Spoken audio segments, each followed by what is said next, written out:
Presence. In my view, there are 9 points to become more present. Number 1, eye contact. Look and listen. Only speak or listen when looking at their eyes. 2, breathing. Breathe deeply and comfortably.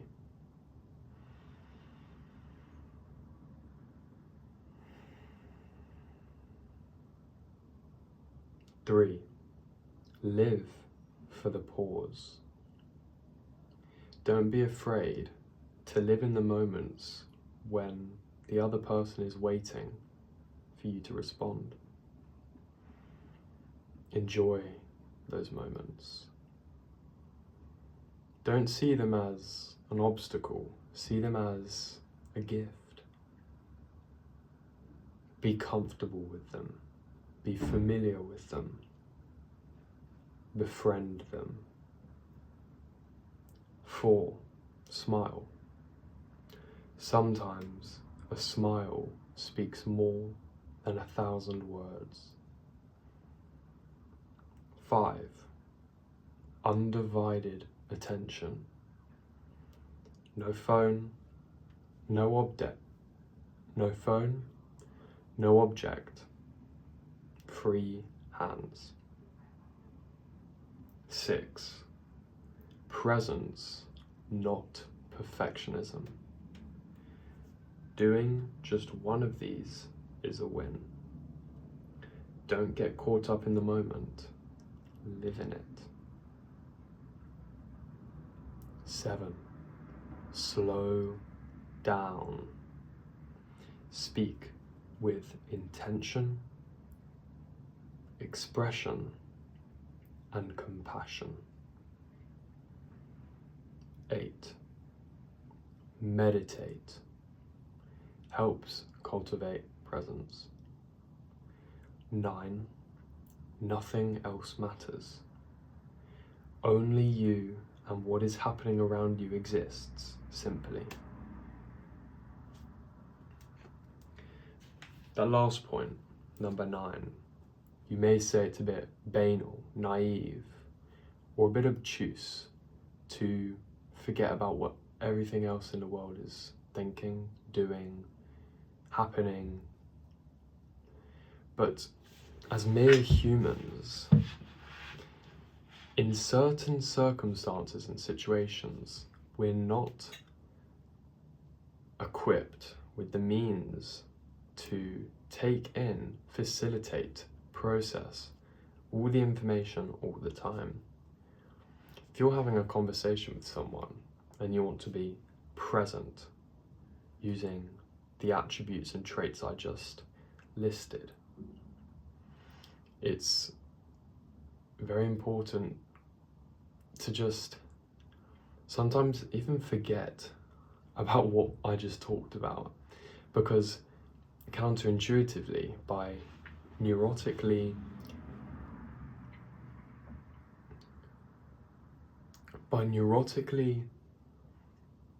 getting caught up in trying to embody all of these traits and attributes perfectly, taking them almost one by one, boxing them, you fall into a pitfall, because the brain counterintuitively will not allow you to do this. By trying harder to do this perfectly, you will actually do it to a worse standard or worse quality. So there's actually 2 ways you can go about being more present in your daily life. You can use the method and almost prescription. You can use the method or prescription I've explicated, or you can simply just be more present. And I don't even need to explain it, because you've probably at some point in your life felt it before, where there's almost your internal narrator, the thing which is responsible so much for making you unpresent and detached from the conversation. That voice is so quiet, it's not silent, it's so quiet that you can so easily ignore it like it's not even there. The power with that, the power you wield to control how you think and therefore how you feel and how you act.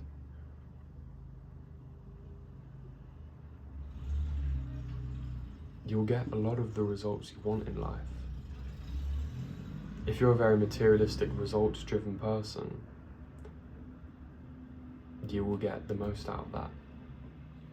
But once again, we come to the same conundrum which I faced very frequently, where you become so obsessed with the results, with the goals, that it makes it even more difficult to obtain them. And this is where focusing on the journey, the beauty of the journey, yields the best results. Those who care the least about the results yield the best. The person who goes to the gym to get big versus the person who goes to the gym for the love of the gym, for feeling the burn, for loving the soreness in his muscles when he wakes up in the morning. That person, that second person, will always be bigger than the first person, because they enjoy the journey, they live for the journey. So if you're planning, if you're watching this video and you're thinking, I'm going to try and implement this into my life,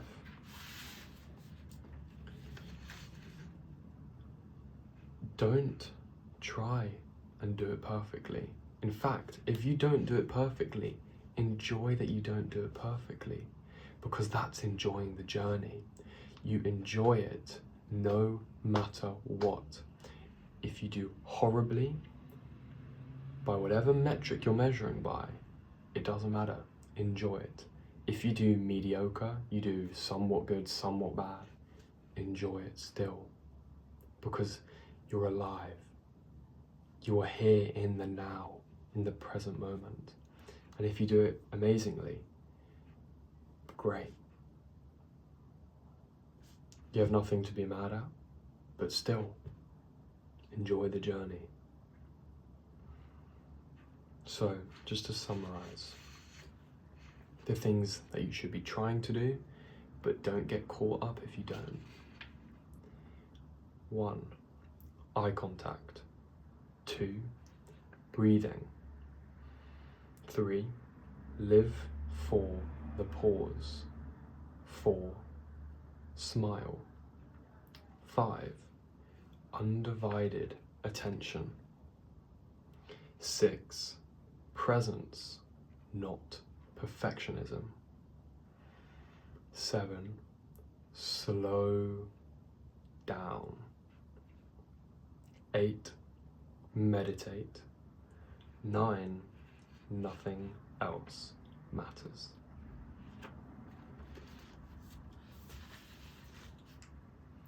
I may do a similar video like this for other traits, which I think are becoming rarer, actually.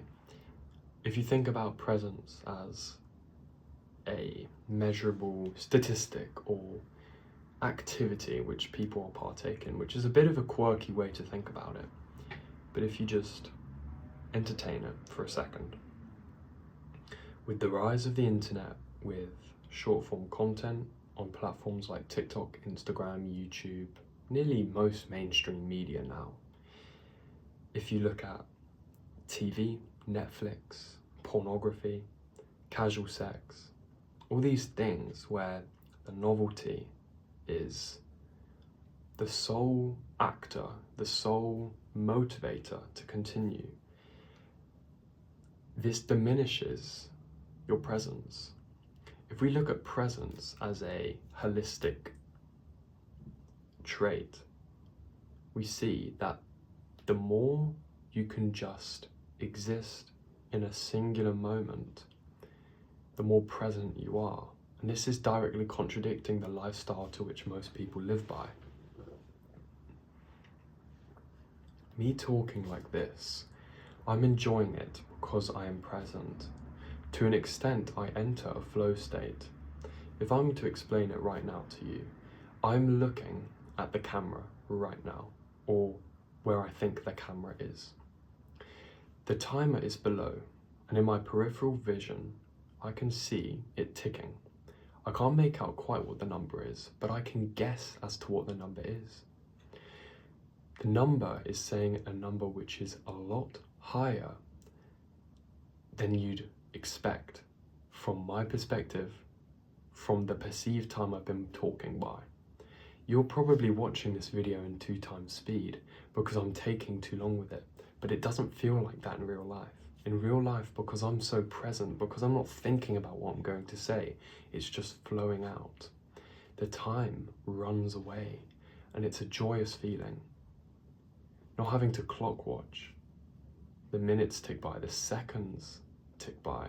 Some people are so detached in their life that the only sort of escape they get is through platforms like TikTok, Instagram, YouTube, video games, pleasurable activities, because it's a form of escape.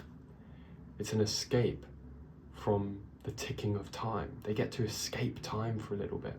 That's what I'm doing now, but through the use of presence, which is a completely healthy activity to cultivate and to practice. I implore you to try and copy me. If it's recording a video like this, if it's reading, if it's an activity which just allows you to be fully immersed into it, as if there's nothing else going on around you, even though there might be, of course there will be. That's the whole point though. There will be stuff going on around you, yet you're so concentrated and so absorbed and immersed in the task you're doing that nothing else matters. I made a video about flow state already, but I'm trying to intertwine it now with presence more, because presence is a more social aspect to flow state. Flow state is a very personal experience. It's an experience where normally people are locked in a room and they don't have any external activity or stimulation coming into them. A famous entrepreneur, Alex Hormozi, when he tries to enter flow state for his work bouts, he puts on noise-cancelling headphones, he darkens his room, and the only thing which exists is his work. There's nothing else for him to focus on, his undivided attention. That's it.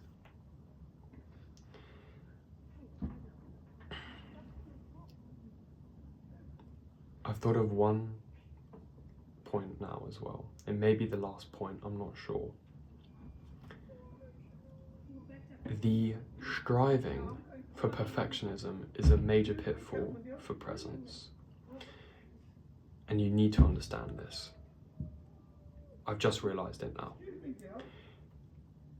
Being anxious or aware to making a mistake, being made fun of, doing something wrong, doing something you shouldn't do, or doing something which isn't socially acceptable, reduces or diminishes your ability to be present.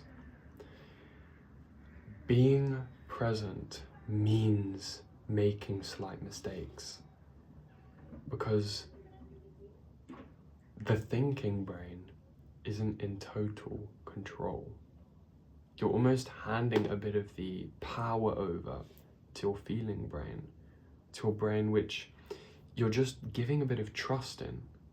And it's great because the feeling brain has a much quicker process time, so you don't need to think as much. Okay, the accuracy about what you say may be different, It may be worse. It probably will be worse. But the speed is so much faster. It's so much faster. The thinking brain is so slow, it's so methodical, it's accurate. But but fuck me is it slow. Fuck me is it slow. You've probably felt it too, those moments where you're doing an activity and it feels like it's just coming naturally. And the activity may be so simple that you don't even need to be that accurate. Athletes leverage the feeble brain a lot in flow state. They call it the zone. Whereas physicists, mathematicians, and very intellectual people do need to leverage their thinking brain so much, which makes activities arduous, slow, meticulous, but accurate.